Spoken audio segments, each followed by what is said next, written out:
All right, so we are back here with a pretty cool group. This group is dedicated to figuring out the ins and outer workings of school. Maybe how the sausage is made, who knows? But they always ask good questions. They always have teacher interviews, and they really want to get to know the staff. And it's kind of fun because we get to kind of learn about things about the teachers and staff members of Herricks Middle School that maybe we wouldn't normally hear about. So I'm going to get off the microphone, let these guys do their thing, and we're going to learn about someone very special today.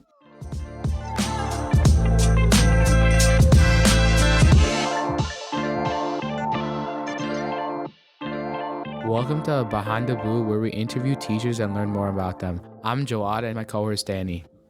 Hello and welcome, Mr. McConaghy. We're really excited about making this podcast. Thank you so much for being here to record our third ever episode. So, hi. How did you become principal of Herricks Middle School? And were you just a regular teacher and then get promoted? And how does this work? Well, I was a teacher. That's where I started. Actually, before I was a teacher, I had other jobs, but I started teaching in 2000, and I taught social studies in high school, and I had a little bit of middle school teaching social studies as well. But then I went and I became a director of social studies in the district where I was a teacher.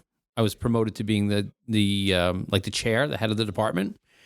And after that, I kind of then moved into an assistant principal's job, which I did a high school assistant principal, and then I was a middle school assistant principal in Great Neck. And then after a few years of that, this position was open, and I got this job to be the principal of Herricks Middle School. Oh, that's nice to hear. When did you start teaching in Herricks? Like what year specifically? No, I did not teach in Herricks. So I taught at the Wheatley School, which is in East Williston. So I worked in Great Neck, which is on one side of our district, and I worked at East Williston, which is on the other side. But I was a teacher in East Williston in the social studies department there for 12 years. How does your day go as a principal? What does like a principal do in a school day to day? Well, one of the things that makes the job both challenging and fun is that every day is different. So when I come to school in the morning, I usually have a schedule of things that I need to do and that I plan to do.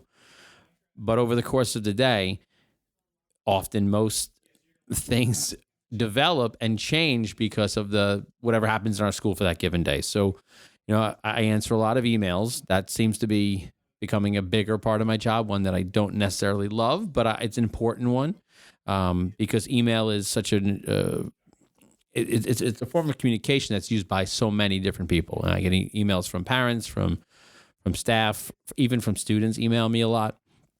So do that. We do observations of teachers. That's part of our job where we go into the classroom. Sometimes you'll see some administrators in there and we're doing observations where we work with the teachers and give feedback on things that are happening within the classrooms. We supervise activities and organize events. Recess is a big part of my day. And then we deal with issues as they come up. So sometimes parents will call and they'll have concerns. We'll meet with them. We have meetings with teachers. We meet with students who have often some disciplinary issues or some behavioral challenges. We try to work with them. So it's a day that is never predictable, and usually it's not the same as the day before. We know back when COVID hit, the whole school had to be closed down. How hard was it managing to make everything from pencil and paper to digital? It was pretty tough because it's something, first of all, we'd never done before. Nobody had ever done it before, and we never expected that we would have to do what we did. That was challenging. The other part of it was that at the time, like you just mentioned, we did not have Chromebooks for all our students. So even if I go back to, what was that, really March of 2020, not all of our teachers use Google Classroom. And it's so hard to imagine now because right now everyone has a Google Classroom.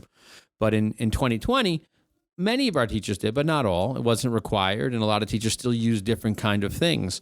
But because of what happened with COVID that spring, we really sped up the conversion to things that became more digital. So then everyone got a Google Classroom by the end of that spring, and then the following year we went to one-to-one devices, and we gave all of our students Chromebooks.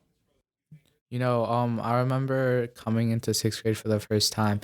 it was a drastic difference because first off, we're going to a whole new school in the first place, and second, we have this weird like hybrid system, and yeah, it was definitely like a time of change. I wasn't used to like going into like Chromebooks, going like taking my Chromebook home, coming back and stuff.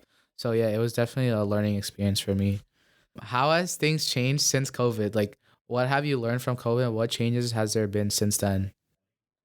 Well, I think it was a gradual process because you're right. I think about your grade. You guys never finished fifth grade, never had your proper elementary school graduation.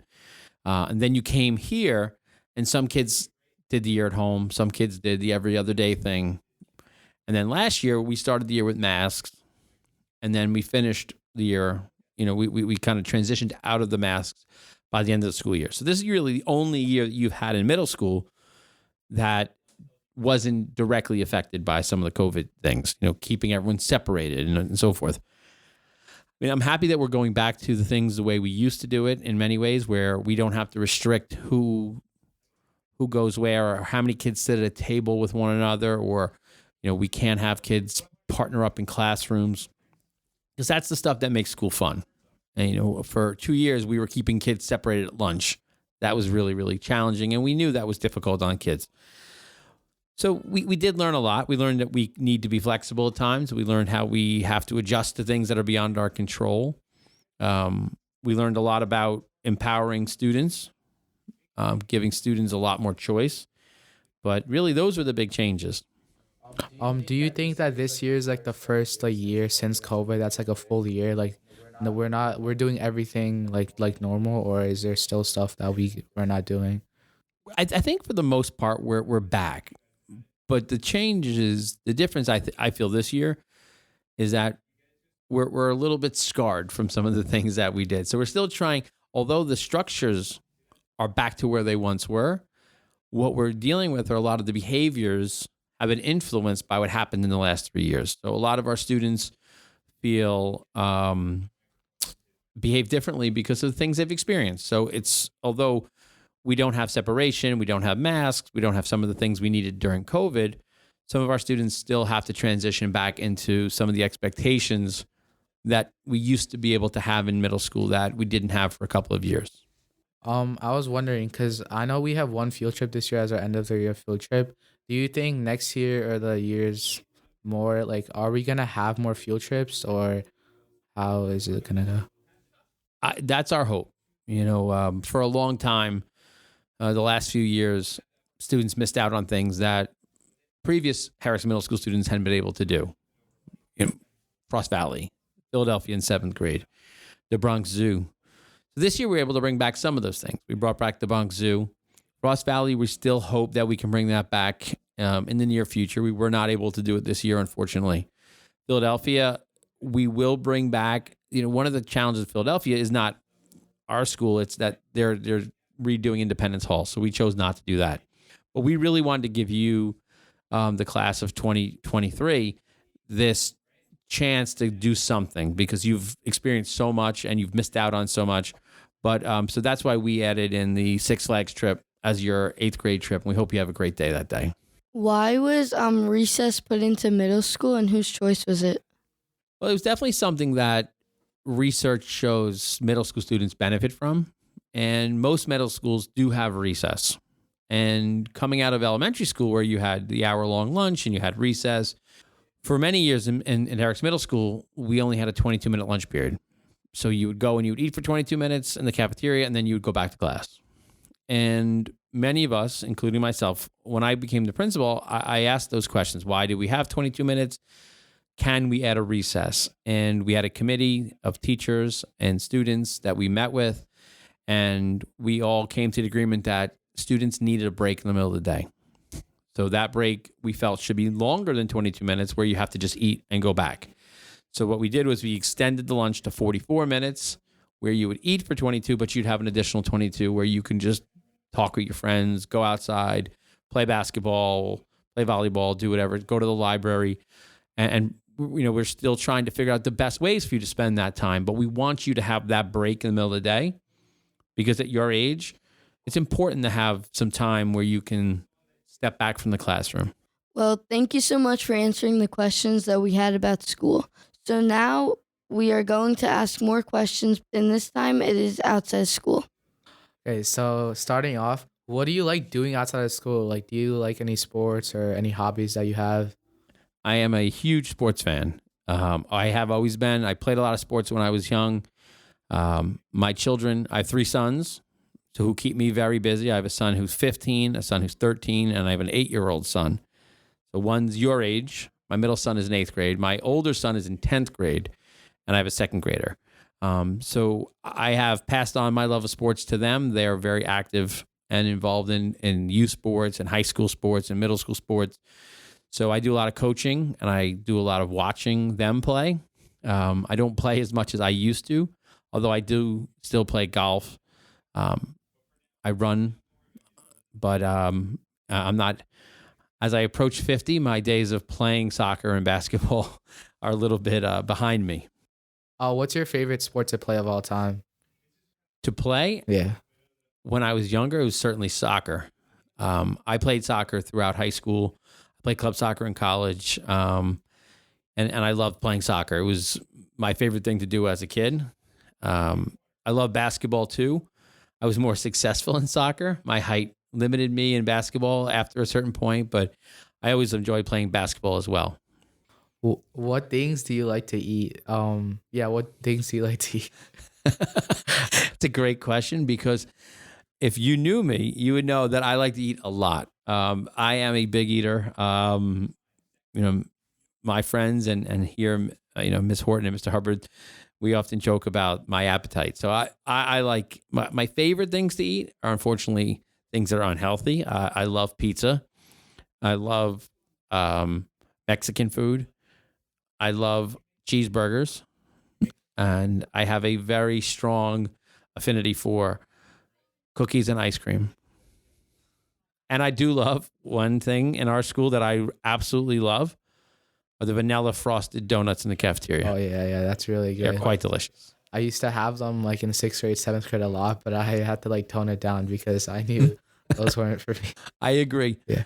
My wife often asks me, how did you eat a donut today? So I tell her, I try to stick to one donut a week. Yeah. Okay.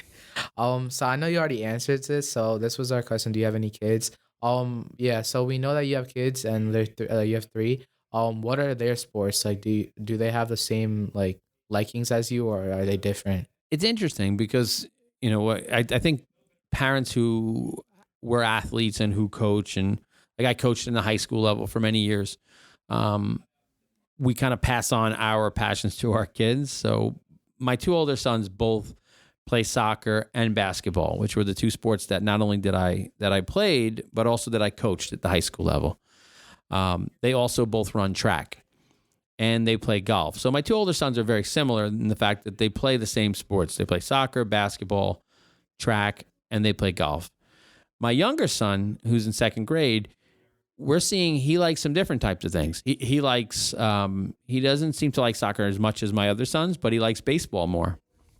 He also likes basketball, and he likes flag football and deck hockey. So, you expose children to different things, and you see which ones they like. But it's funny how my 3rd son seems to be a little bit different in terms of his passions as compared to my older 2. So this is our last question for the day. But do you have like a year specifically while you were in Herricks that was your favorite year of all time? I think every year is great in its own way. This is my 5th year. So, I have to say being year number 5, you figure more things out and you become more comfortable. Year 1 was exciting because it was new and I was at a new school. There's a lot to figure out, a lot of people to meet. And that was a challenging year because anytime you're new, you have to sort of figure things out. The 2nd year was a good one because we started to, figure things out and make some changes that we felt would help the school, but then COVID hit. So the 3rd year, I think, was probably one of the hardest because that was the every other day and we just couldn't do the things that we wanted to do. But every year has its own challenges, but its own exciting things as well. So I have enjoyed this year. I know the 8th grade is a wonderful group. So I have enjoyed being with you guys for the last 3 years. And I know you've gone through this crazy journey with us. So it's we're going to miss you when you go. Well, thank you so much for making time to have this interview with us. It was really interesting talking about like things about like your kids and what you like to do and how their school runs and stuff like that. And it was nice knowing more about you. Thank you. It's good to spend some time learning about you guys as well. I know you don't get this enough, so I'm going to say it. We appreciate all the things you do for us. There's so much you have to go through, but you still come back every day to make this school a better place. We greatly appreciate it. Thank you, guys. I really appreciate that, you saying that. Anyways, that's the end of the episode. We hope that you enjoyed this podcast and have learned something new today. Stay tuned for the next episode of our podcast where we bring another teacher or staff and interview them and get to know about them more. Bye and have a good day. Thank you so much.